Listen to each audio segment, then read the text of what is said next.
Common symptoms क्या हैं? तो एक्सप्लेन कर नहीं सकते।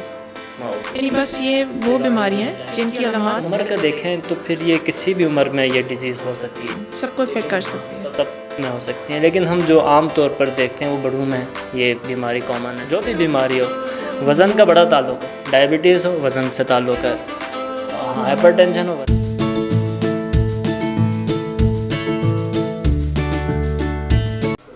अस्सलाम वालेकुम and welcome to health cast. I am doctor Kashmala और मैं आज आपके साथ हाज़िर हूँ एक नई डिज़ीज़ के साथ which is acid peptic disease. और इस पर बात करने के लिए हमारे साथ मौजूद हैं डॉक्टर ग़ुलाम मोहम्मद, जो कि अपना एक इंस्टाग्राम अकाउंट चला रहे हैं with the name of Garvi on Instagram and with the name of doctor Garvi on YouTube. तो चलिए इनसे पूछते हैं एसिड पेप्टिक डिज़ीज़ के बारे में। अस्सलाम वालेकुम, वालेकुम सलाम। क्या हाल है आपका? ठीक ठाक अल्हम्दुलिल्लाह। बताएं पब्लिक को कि ये एसिड पेप्टिक डिज़ीज़ है क्या और इसमें क्या होता है? First of all, I would like to thanks to all of your team for inviting me to describe this disease, which is prevailing disease in our society. तो एसिड पेप्टिक डिज़ीज़ जो है बेसिकली एक ऐसी disease है कि जो कि आपके माशरे में प्रिवेल है, ठीक है, लेकिन उनको पता नहीं होता, पेशेंट्स को पता नहीं होता कि हमें यह डिज़ीज़ मौजूद है।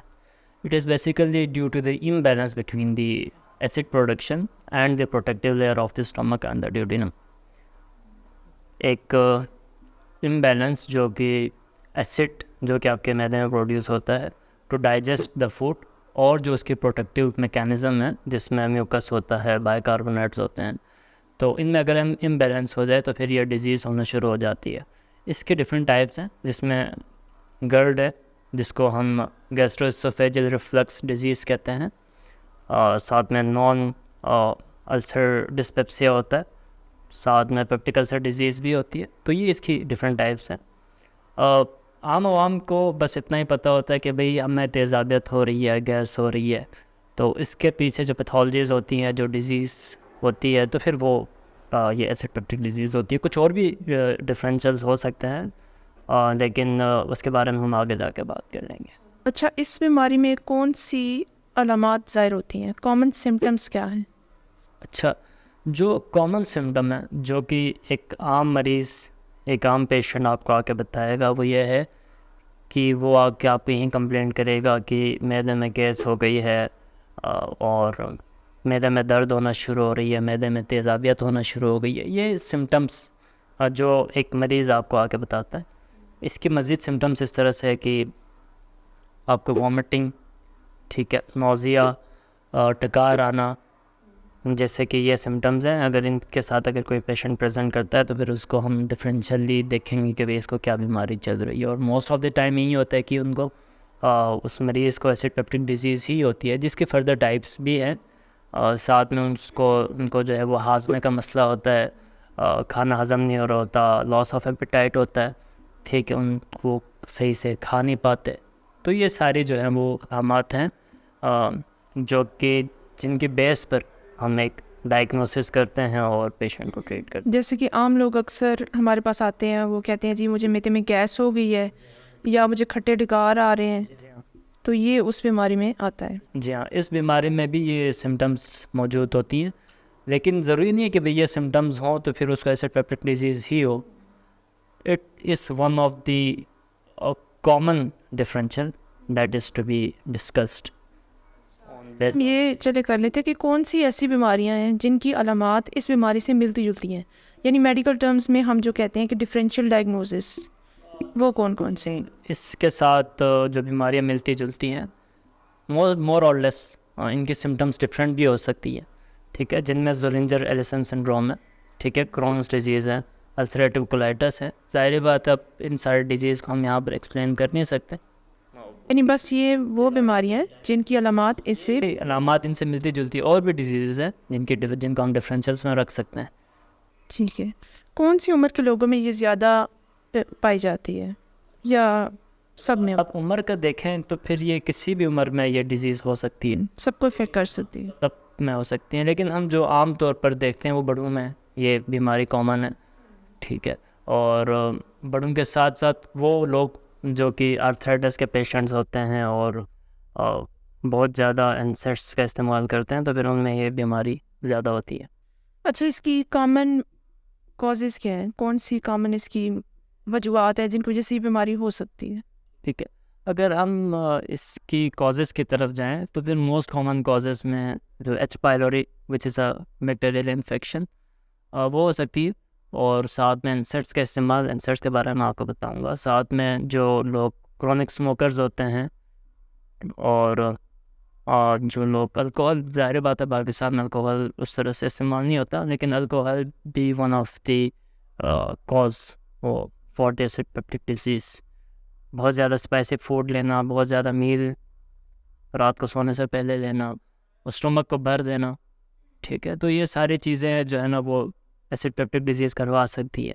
अच्छा, इंसेक्ट्स का मैं आपको बताऊं, इंसेक्ट्स का बेदरेज इस्तेमाल करना, यानी कि एक पेशेंट को कहीं पे पेन होती है तो फिर वो ओवर द काउंटर जाके जो है ना वो इंसेक्ट्स वगैरह इस्तेमाल कर लेता है। जैसे कि one of the common insect which we use is brofin. आप देख लें हर घर में ब्रोफिन पड़ी होगी, और वो मुसलसल खाता रहेगा, उसको पता नहीं होगा कि भाई इसकी वजह से क्या होता है आगे जाके। तो विदाउट डॉक्टर्स प्रिस्क्रिप्शन, मेडिकेशन। हाँ, विदाउट एनी इंडिकेशन, बेदरेज अगर आप इंसेक्ट्स का इस्तेमाल करते हैं, इन द एंड जो है ना वो विद एसिड पेप्टिक डिजीज़ और दूसरी जो है ना वो अल्सर्स वगैरह के साथ प्रेजेंट करेगा। Peptic ulcer disease which is the common after insect. इसकी तशखीस के लिए हम कौन से टेस्ट कर सकते हैं? मतलब इसका डायग्नोसिस हम कैसे कर सकते हैं? अच्छा, इसकी डायग्नोसिस करने के लिए कोई भी बीमारी हो, ठीक है, कोई भी डॉक्टर आगे बैठा हो तो फिर वो डॉक्टर उसकी क्लिनिकल सिम्टम्स देखते हैं, यानी कि पेशेंट्स को क्या क्या अलामात ज़ाहिर हो रहा है। बहुत सारे डिजीज़ेज़ ऐसी होती है जिनके सिम्टम्स सेम होते हैं, तो एक डॉक्टर जो एक एक्सपीरियंस डॉक्टर होता है या कोई भी डॉक्टर जिसने पढ़ा हो, तो उसको पता होता है कि भाई ये सिम्टम्स में मौजूद है तो फिर इसकी डिज़ीज़ ये हो सकती है, ठीक है। ज़ाहिर बात है वो कंफर्म तो नहीं करता, लेकिन बहुत सारे डिजीज़ की सिम्टम्स देख के तो फिर उसको डायग्नोस किया जा सकता है। और साथ में अगर लेबॉर्ट्री टेस्ट करवा लेते हैं तो फिर कन्फर्मेटरी टेस्ट होते हैं जिनकी बेस पर वो कह देता है कि भाई हाँ इसको ये बीमारी है, तो फिर इसको इस लाइन पे ट्रीट करें। फॉर एग्जांपल, अगर एसिड पेप्टिक डिजीज़ है, पेप्टिक अल्सर डिजीज़ है, क्रॉन्स डिजीज़ है, then that patient should be treated on the line of that ulcerative colitis or peptic ulcer disease। अगर इस तरह की चीज़ें, तो लेबॉर्ट्री टेस्ट में अगर हम देखें तो फिर अगर तो वो कॉमन कॉजेज़ की तरफ अगर हम जाएं और उसको लेकर अगर हम टेस्ट करें तो फिर सबसे कॉमन कॉज है वो इंसेक्ट्स और एच पाइलोरी वगैरह ये चीज़ें हैं, तो उसकी हिस्ट्री बड़ी इंपॉर्टेंट है लैब से पहले, कि वो इंसेक्ट्स यूज़ तो नहीं कर रहा, स्मोकर तो नहीं है। अगर वो इन दोनों चीज़ों को डिनाई करता है और उसको एपिगैस्ट्रिक पेन है, साथ में वॉमिटिंग है, नोज़िया है, लूज मोशंस है, तो जी हाँ ब्लोटिंग वगैरह है, तो उसका स्टूल फॉर एच पाइलोरी होना चाहिए, ठीक है। और साथ में बाकी जो लैब्स टेस्ट है जैसे यूरिया ब्रेथ टेस्ट है और ये स्टूल फॉर एच पाइलोरी ये चीज़ है, तो ये चीज़ें करवा के तो फिर कंफर्म हो सकता है कि भाई इस पेशेंट को ये डिजीज़ है, और उसके अकॉर्डिंग फिर एच पाइलोरी इरेडिकेशन रेजीम्स होते हैं, तो वो देख के कुछ 14 डेज़ का रेजीम होता है, कुछ 28 डेज़ का, तो अकॉर्डिंगली हम उसको उस तरह से ट्रीट कर लें। एंडोस्कोपी विच जो कि बहुत सारे पेशेंट्स में इंडिकेशन होती है।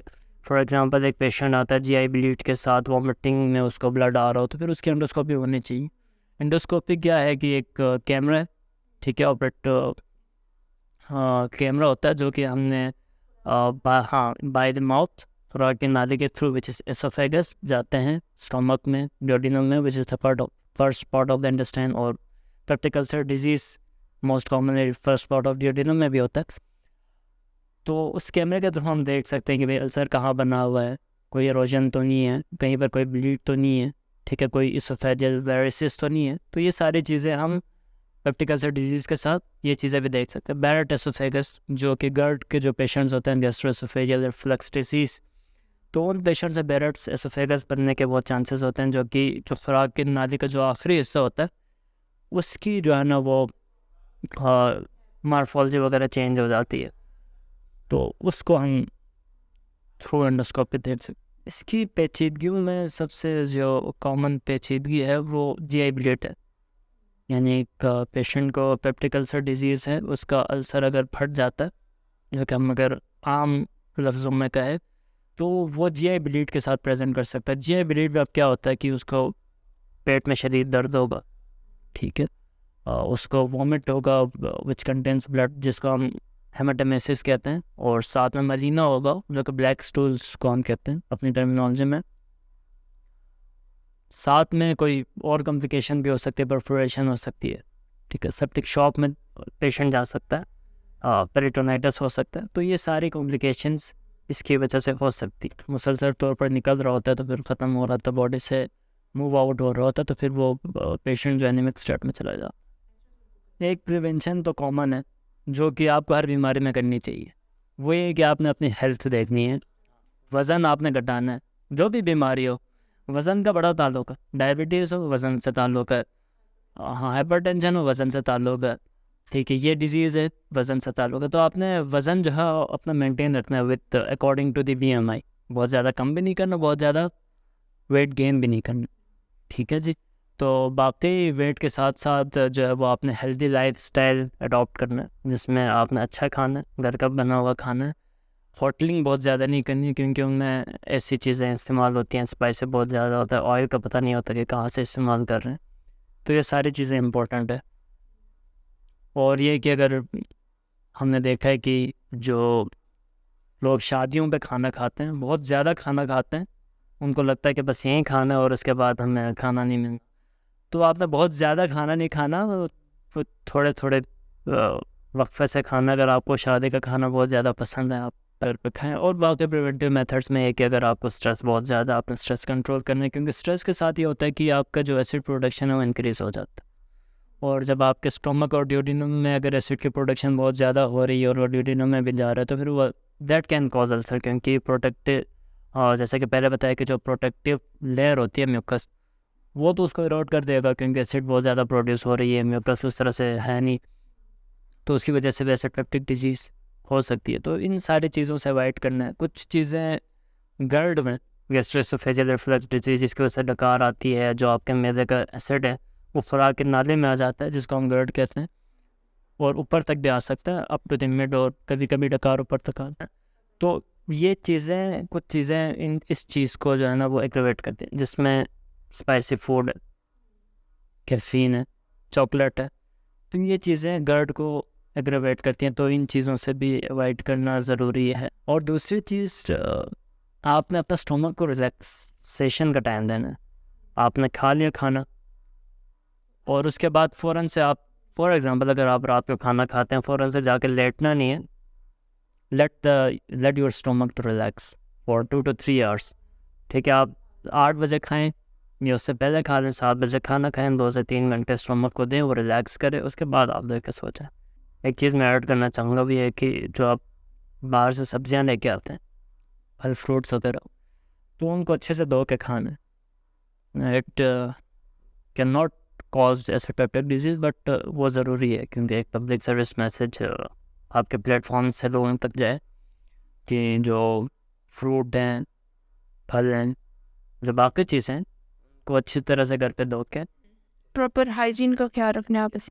हाइजीन इज़ वेरी इंपॉर्टेंट, क्योंकि हाइजीन के बगैर आपको एसिड पेप्टिक डिजीज़ हो या ना हो, आप मोस्टली बीमारियां जो हाइजीन से रिलेटेड हैं, अगर आप हाइजीन का ख्याल नहीं रखते तो mostly infectious diseases are related to poor hygiene.